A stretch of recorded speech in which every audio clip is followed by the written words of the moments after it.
You don't need to reverse diet out of it. That's just a term loads of influencers coined so they could become reverse dieting coaches, which isn't really a real thing, and make more money from people because they felt like they were promoting something that others weren't and that was different and that you needed.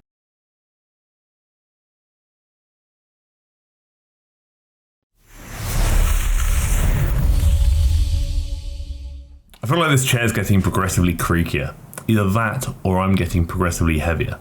Both of which, very fair options. Today, slightly different, going to educate some people, but also maybe upset some people, because we're going to debunk a few bits and bobs on TikTok and Instagram Reels, because I've been seeing some things and I feel like these things need to be addressed. Before we do so, two things. Firstly, TFNL Clothing, always linked down below in the description or in the comment section. The other thing is, if at any point throughout this video you actually just tolerate something I'm saying, or even actually maybe even agree with what I'm saying, I'd appreciate it if you did subscribe to the channel, as it does mean a lot to me. Straight in with it, and we're going to start off with a banger because this is going to upset people immediately, and I'm doing that on purpose, not because I want to upset people, but because I want to explain something. So, stretch with me post leg day. This is what I'm going to talk about. I made a post, like a reel, basically saying that you don't need to stretch after working out, and that was in reference to static stretching as we're seeing here. Sure, you can if you want to, but you don't need to. And a lot of people actually got upset by that by saying, oh, not stretching causes these problems, but that's probably actually not true. A lot of times, physical therapists or people in that kind of realm of sorts, physios and whatnot, will probably say, oh, just stretch and you'll get better. Quite frankly, for a lot of people,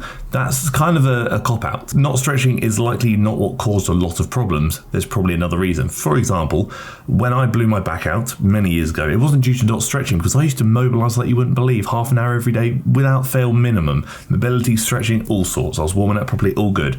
I blew my back out because I was over fatigued and under recovered. I was doing too much and not recovering enough. Stretching wouldn't have saved me there. Sure, stretching can be useful, but unless your direct goals are strictly kind of getting more flexible, static stretching after a workout is not going to be make or break, because realistically, a lot of the times we see these bigger guys who are immobile like logs, oftentimes it's actually due to the fact that they don't train through a full range of motion. If you go through a full range of motion, you're essentially taking your muscles into that stretch position, because it's your full range of motion, which is as far as I could stretch anyway, but with resistance. Stretching was kind of really pushed this amazing thing. Oh, it's the best thing in the world, but probably not as amazing as you think it is. Am I saying don't stretch? And I'm not saying you don't stretch. I'm saying you don't need to. You may want to. It may be a desire, and it depends on your goals, obviously. But if your goals are strictly like hypertrophy and you're healthy, you're all good, you go through a full range of motion, you're training properly, good programming, adequate volume, sufficient recovery, you probably don't need to. And if you've hurt yourself, it probably wasn't due to not stretching. There was probably something else going on, and in a lot of cases, under recovery and over fatigue could be contributing. But sure, if you want to, go for it. I'm never going to say no. Honestly, if you want to and you have the time, absolutely go for it. But it's probably not going to be make or break for a lot of people. George, I just actually threw this in there just to highlight, firstly, how many views and likes it's got, 800,000 or 880,000 likes. But I wanted to highlight the fact that we can see, based on what we're seeing here, this man doing some things I could never even dream of doing with or without weight, how weird, crazy, impressive, wild, abnormal stuff on Instagram gets lots of views. And this is actually relevant because I have people send me loads of exercises on Instagram saying, Harry, what do you think of this? Oh, this has loads of views, loads of likes, whatever it may be. It must be good. Do you look at this and think this must be really effective for the just typical person who wants to go to the gym and get in shape? Probably not, or hopefully not. You look at this and say, wow, that's impressive, but do you need to do that? Was that necessary? And was this just for social media purposes? Because reality is, a lot of people will upload these really cool, funky, fancy influencer exercises, not because they're amazing exercises, but because it drives more views and more engagement. And with more views and engagement, you get more followers, you get more money, more opportunities, more clients, things like that. And again, I pile my hands up and say I do it to an extent on YouTube with clickbait and whatnot, but that's actually addressed in the description. Sadly, it's kind of how YouTube works. You shouldn't base the effectiveness of something or how good something might be purely on how cool it looks or how different it looks or how many views and likes it got. That's not the best way to deem a movement effective. Weird stuff online gets lots of views and doesn't mean it's going to be good for you. If anything, weird stuff online is actually probably worse for you because simple in many cases is actually really effective, and that's why I really try and preach. And also, just because this person's doing this on the line now doesn't mean he does this as part of his regular workout routine. Just want to say that. This is an interesting one. If you don't need straps on your RDLs, wait for it,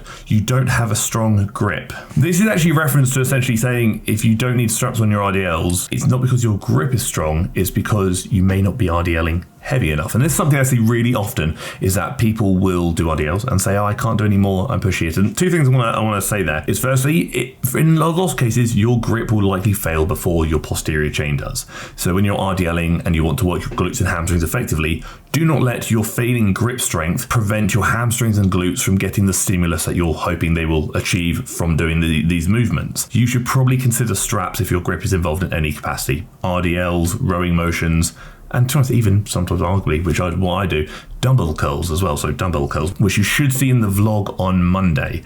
If it's uploaded, it should be uploaded. It's either Monday or Thursday. I'm pretty sure it's Monday. But either way, what I'm actually saying is there's a vlog coming on Monday, and I'm going to talk more about that in the vlog. You'll see different content. You will need straps. The other thing is, it's another reference I see is people will say, oh, I'm really pushy, I can't go any heavier, but their movement is fine, perfect, their speed flying through the reps, there's no massive struggle. And a lot of that is actually almost, I believe, subconscious anxiety or hesitation due to the lower back involvement.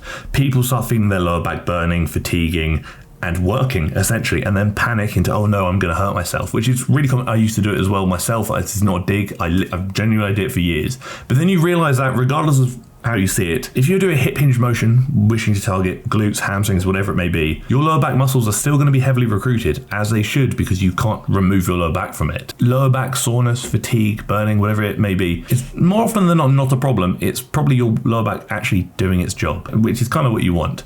So basically, go heavier on your RDLs and use straps as well. Very quickly, I've got to throw it out there. Link down below, you've got a few things. Not only do you have the link to work with myself on a one-to-one coaching basis, where I can help coach you towards your goals online, whatever they may be, and wherever you may be in the world, or wherever you may be in the environment, gym or at home. You've also got the link to the TFNL clothing. You've got the link to the TFNL workout guides, which tell you what to do, show you how to do it, and explain why you're doing it too. And you've also got the link to the TFNL team training, which for less than $1 a day, you can follow a bloody good program written by me, and we can talk about some bits and bobs too. So as always, they are linked down below in the description. This is going to get to me. Get ready. You're not fat. Your gut is just bloated.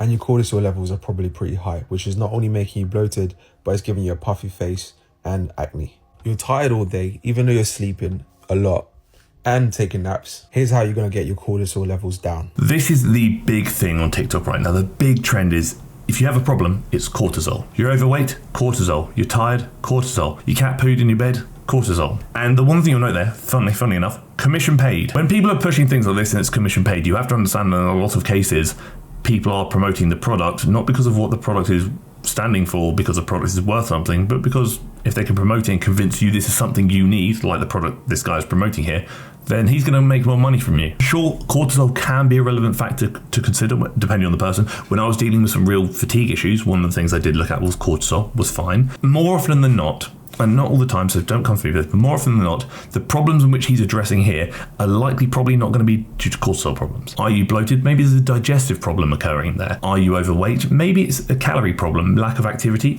or consuming calories in a surplus. Are you tired all the time? Are you sleepy enough? Is your sleep hygiene actually good? Is it good quality sleep, and do you have a good routine surrounding bed? Are you stressed? Is it work? How's family life? Loads of things to consider. It's not always directly going to be cortisol. Sure, cortisol can contribute to some problems, 100%, I'm not going to deny that. But for a lot of people, if it is a cortisol problem, I wouldn't stress on supplements. I'd probably stress on actually improving your lifestyle, to be honest. But for a lot of you, it probably won't be cortisol. That's just a really easy answer. That means this person could sell you something that you think is going to fix a problem that you may not even have, or a problem that's not even related or relevant to cortisol. And this is all over TikTok, and it's annoying me, so I'm going to talk about it. My arms made me feel like a linebacker, and I thought I genetically couldn't change it till I realized this. And then she basically went on how you have to basically follow rules and guidelines that are custom to your body, and she's basically going to promote something that's going to essentially dictate your diet or your whatever it may be, dependent on your body. I wouldn't say it's just dependent on your body, it's dependent on you, your lifestyle, what's sustainable for you, so many factors. But when it comes to dieting, it is kind of as simple as calories in versus calories out. Your body is not going to determine whether that will work for you. A deficit is a deficit and will result in fat loss. How much of a deficit you need to be in and what calories you consume, sure, definitely going to be a factor there. To achieve what you want to achieve when it comes to fat loss, you're going to need to be in a deficit. You can't really argue that. And that can be done through eating less, moving more. Sure, there's a lot more to it, but that's kind of like a simplified version. The other thing, reverse dieting coach, I don't like it. I don't like reverse dieting. So I'll give you an extreme example of this. Bodybuilders, when they prep for a show, a lot of times will reverse diet out of that show. In the show, they're meant to be as lean as humanly possible. They've got to be their peak performers. And in reverse dieting, they end up losing more weight and actually looking better after the competition. Therefore, reverse dieting shouldn't result in that. You just didn't prep properly. Your peak was not optimal. If you finish your deficit and then reverse diet out of it, why didn't you just go straight to maintenance? Honestly, so if I'm ever going through a dieting phase with a client, after we finish the diet, we get back to maintenance as quickly as possible, because you don't need to reverse diet out of it. That's just a term loads of influencers coined so they could become reverse dieting coaches, which isn't really a real thing, and make more money from people because they felt like they were promoting something that others weren't and that was different and that you needed. When in reality, finish your diet, either get back to maintenance as quickly as possible or maybe enter a very slight slow surplus depending on what your goals are. You do not need a reverse dieting coach to tell you that. And if someone tries to sell you something, which I know some influencers do regarding like how to reverse diet, here's a £1,000 ebook, I just send them a message saying behave yourself, you're being a sausage, and I hope the goldfish doesn't love you. But again, just my thoughts and opinions. I love to hear yours in the comment section below, but please understand my videos are purely my opinion and that's all it is. So before people come for me in the comment section, watch the video fully, understand what I'm saying, and realize that the clickbait is addressed in the description as well. And just because I may not agree with you and our opinions may not align, doesn't mean we're enemies, just means that we see things differently. And that's probably quite a good thing, because if we all agreed, we'd never explore and learn. Thank you for tolerating me. Thank you for tolerating my waffle about many things. And thank you for tolerating the video.